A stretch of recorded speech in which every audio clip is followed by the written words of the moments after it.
அனைவருக்குமே வணக்கம். சற்று முன் கிடைத்திருக்கக்கூடிய ஒரு மிக மிக முக்கியமான செய்தி ஒன்று வெளியாகி உள்ளது.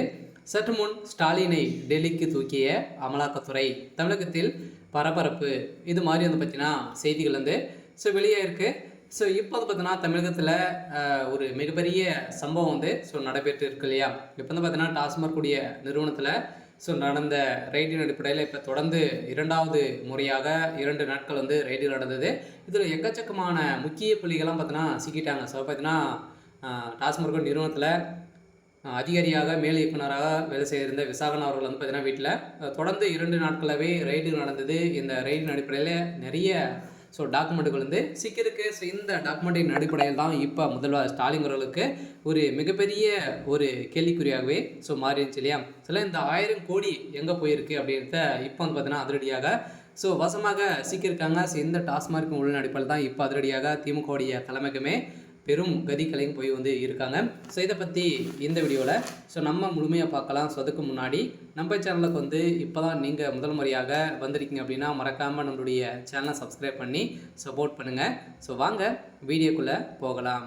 பார்த்தீங்கன்னா இன்னும் முதல்வர் ஸ்டாலின் அவர்களும் பார்த்தீங்கன்னா அதிரடியாக 6 மணி நேரம் பார்த்தீங்கன்னா விசாரணை இதில் சிக்கிய முக்கிய அதிகாரிகள் அனைவருமே விசாரணையில் அமலாக்கத்துறையால் விசாரணை நடைபெற்றது. இந்த விசாரணையின் அடிப்படையில் தொழிலதிபர்கள் கொடுத்த வாக்குமூலத்தின் அடிப்படையில் இப்போ முதல்வர் ஸ்டாலின் அவர்களுக்கு திடீர்னு நோட்டீஸ் வந்திருக்கு. இந்த நோட்டீஸின் அடிப்படையிலாம் திடீர்னு டெல்லிக்கு பார்த்தீங்கன்னா அவர் தூக்கி சென்றிருக்காங்க. ஏற்கனவே டெல்லிக்கு சென்றதாக தகவல் வெளியேறிந்த நிலையில் தான் அங்கு துணை பிரதமர் மோடி அவருடைய காலில் கதறியதாக ஒரு தகவல் வெளியேறிச்சு. இந்த நிலையில் தான் தமிழகத்தில் பெரும் பரபரப்பை ஏற்படுத்தியிருந்தது.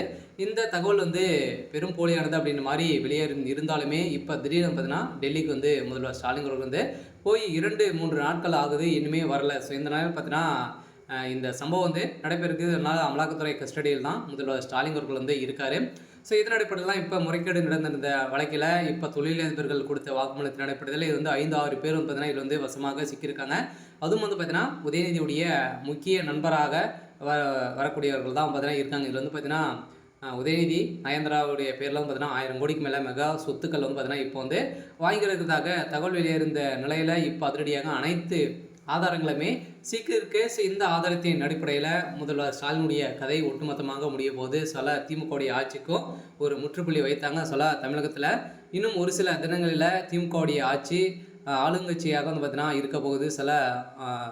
ஆளுநருடைய கட்சியாக ஆட்சியாக இருக்கிறதுக்கான அனைத்து வாய்ப்புகளுமே இருக்குது அப்படின்ற மாதிரி தான் இப்போ வெளியாக இருக்குது. இருந்தாலும் என்ன நடக்க போகுது அப்படின்றத வெயிட் பண்ணி பார்க்கலாம். இது மாதிரி செய்திகளை தெரிஞ்சுக்கணும் அப்படின்னா மறக்காமல் நம்மளுடைய சேனலை சப்ஸ்கிரைப் பண்ணி சப்போர்ட் பண்ணுங்கள். தேங்க்யூ.